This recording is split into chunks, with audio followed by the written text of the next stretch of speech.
in the bottom corner of the next page, if you want to glue that down now and let the glue dry. But your first graph is going to go here. Hey, this list, this step list up here is the same one I gave you yesterday. Okay? Yeah, bottom right or bottom left over the page number would be great. You can tape if you want, okay? But that's where your first graph is going to go. All right? Now, our goal at the end of this is not just to have the solutions, but also to have the factored form and the graph. We are going to graph these without our calculators. Again, the only reason I am going to allow you to use your calculators today is for time, so that plugging in the possible rational roots goes quickly. Does that make sense? Okay? So, tell me where to start. Where do I start if I'm trying to get a graph of this? Oh, we got to find out factors. Greatest common factor, okay? Is there one? No. No, not on this one, okay? So then, we got to start finding other factors to divide out, right? Suppose we have 1 and 3. Using the what? What? Rational root theorem. So I'm going to start by making my list of possible rational roots. Plus or minus 1 and plus or minus 1. So just 1 and this one. It's plus minus 1, plus minus 3, plus minus 1. 1/3 is not a possible rational root on this one. You never do the leading over the constant. It's only constant over leading. Does that make sense, Carter? Yeah. Okay, good. Okay, start trying one, and as soon as somebody gets one, share it with the class so that we can utilize each other. There's only 4 to try. Did one work?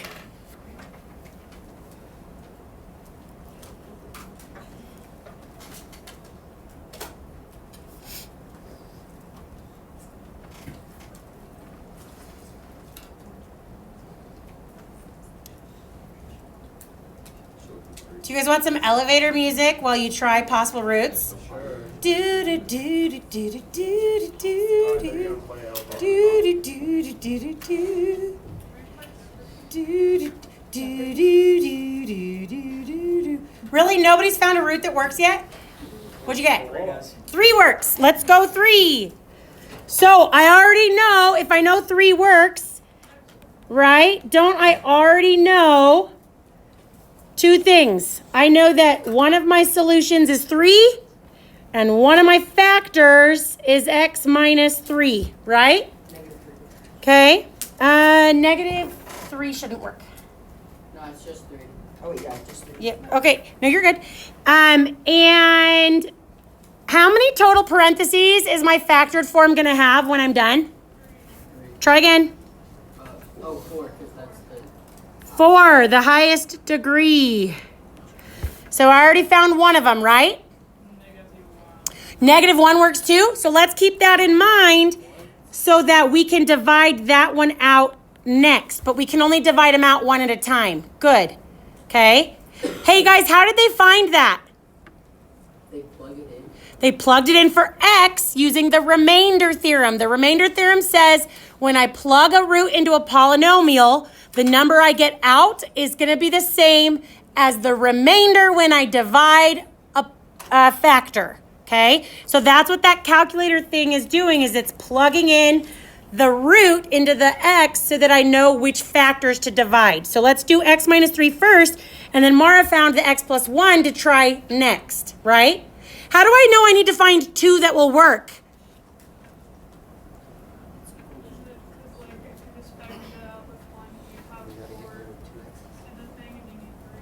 You got it, right? And it can't just factor, because I can't factor till it's a quadratic, right? So I still need more to get it down to the quadratic. Perfect. Okay, so now we'll go in and do what we've been working on the last couple days. X to the 4th. Oh man, you're speedy. I'm digging that. 1, x cubed, right? X squared.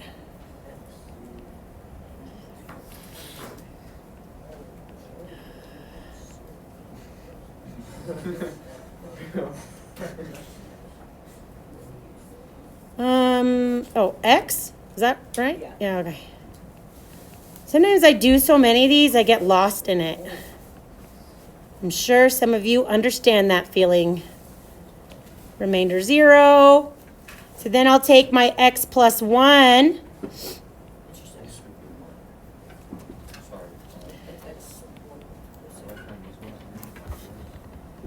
Yeah. So then x squared. 0, 0, 0. So then negative 2x. Oh, 1. Did I do something wrong? Yeah. And then later. It was 0 here because of the x squared, right? Oh, I copied down the negative 2 from the original. Yeah, no, it That's what I did. because you don't have to go all the way back. Yeah, you don't want to. I go here. Okay. There we go. So then it's x squared plus 1. How does x squared plus 1 Oh, wait, plus 6 1. No, it's wait, Minus imaginary. -1. minus negative 1? Okay, okay. X squared equals negative 1. Square root plus or minus I. So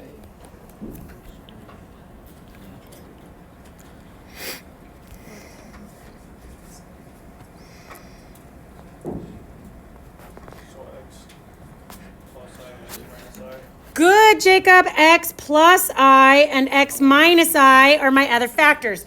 Now let's pause here because I just want to pause for questions here because this is kind of like putting it all together from the stuff we've done the last couple class periods.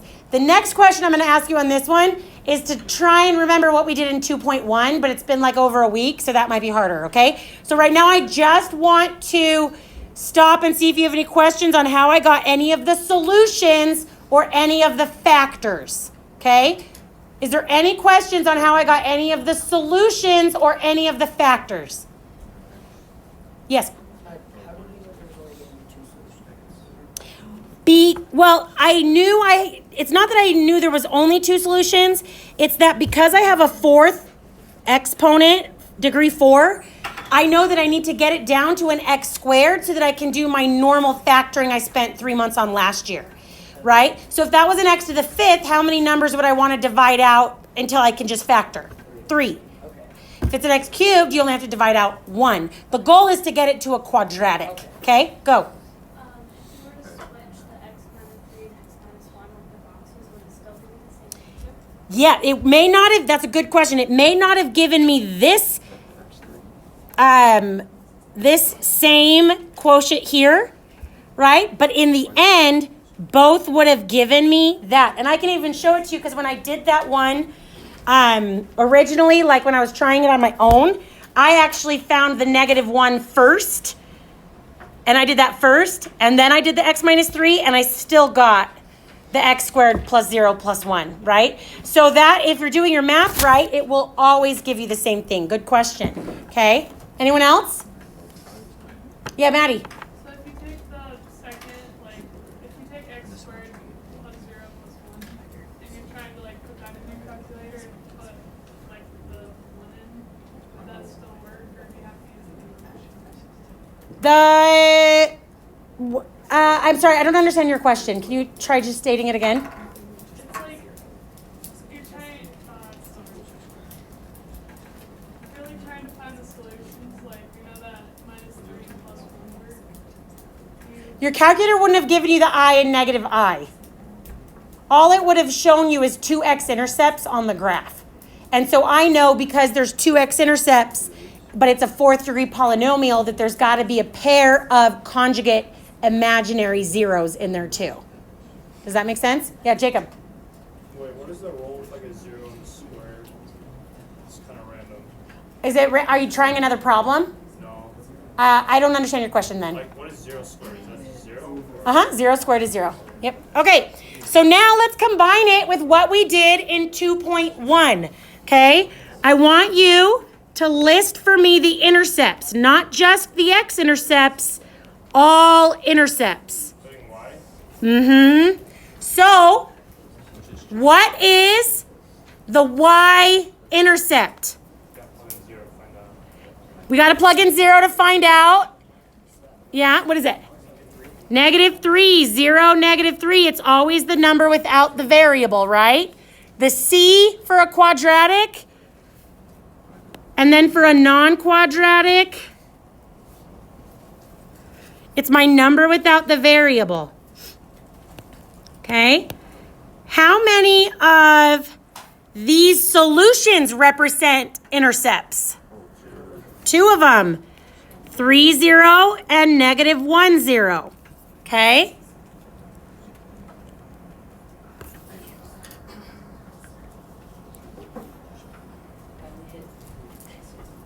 Now, let's dig back in our brains. I want the end behavior. Oh, it's going up. It's up, up, Well, there's because this one is a positive even. So as x goes to infinity, y is going to go to infinity. And as x goes to negative infinity, y goes to infinity. Wait, I thought it was as x goes to negative. So if you need to refresh that, that's what we did on the very first day of this unit, okay? But now I want to put it all together. You ready? Here's the graph I had you guys glue on your paper, right? I'm going to plot my y-intercept. I'm going to plot my x-intercepts. And then I know my end behavior tells me that these points also go through. So all that work we did was to get to here. Let's stop here. Any questions on this? We doing okay? How do you know the y-intercept? Because the y-intercept of a polynomial is always the number without a variable, like the c, the constant. Because when I make all the x's 0, that's what I'm going to be left with. Okay? What else? You guys, you with me? What else? It's got 3 turning points. It has up to 3 turning points. It might have less, but it has up to 3. Does that make sense? Okay. Now, here's my other question. Are either of these x-intercepts going to have a bounce? No, they're going to cut right through. So the graph is going to look something like that.